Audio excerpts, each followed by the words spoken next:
আন্দোলনের কর্মসূচি ও কৌশল নির্ধারণ করে দ্রুতই বিএনপি মাঠে নামবে বলে জানিয়েছেন দলটির স্থায়ী কমিটির সদস্য ডক্টর আব্দুল মঈন খান।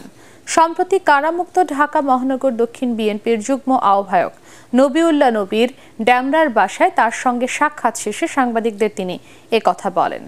তার অভিযোগ, বিশ্ব পরিস্থিতির দোহাই দিয়ে ক্ষমতাসীনরা তাদের দুর্নীতি লুটপাটের কারণে ধ্বংসের দ্বারপ্রান্তে থাকা দেশের অর্থনৈতিক পরিস্থিতি আড়াল করতে চাইছে। ডোনাল্ড লুর সফরের মাধ্যমে বর্তমান সরকারের সাথে যুক্তরাষ্ট্রের টানাপোড়েন অবসান হয়েছে এমনটি ভাবার কোনো কারণ নেই বলেও দাবি করেন বিএনপির এই নীতি নির্ধারক। যুক্তরাষ্ট্র র্যাবের ওপর নিষেধাজ্ঞা ও ভিসা নীতি প্রত্যাহারে কাজ করছে বলে ক্ষমতাসীনদের বক্তব্য অসত্য বলে দাবি করেন মঈন খান।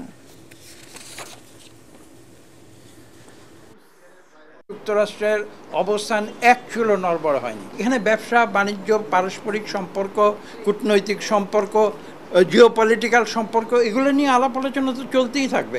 এই আলোচনা আমেরিকা বাংলাদেশ সরকারের সঙ্গে করছে বলেই সরকার যদি ভেবে থাকে তাদের এই একদলীয় শাসন, অগণতান্ত্রিক ব্যবস্থা আমেরিকা স্বীকার করে নিয়েছে, এটা তাদের সম্পূর্ণ ভুল ধারণা। বাংলাদেশের অর্থনীতি ধ্বংসের প্রান্তে এসেছে, তার কারণ বিশ্ব রাজনীতি নয়, তার কারণ হচ্ছে সরকার এবং তার গোষ্ঠীভুক্ত কিছু সুবিধাপ্রাপ্ত ব্যক্তি যারা বাংলাদেশের অর্থনীতিকে লুটপাট করছে, সেই কারণে।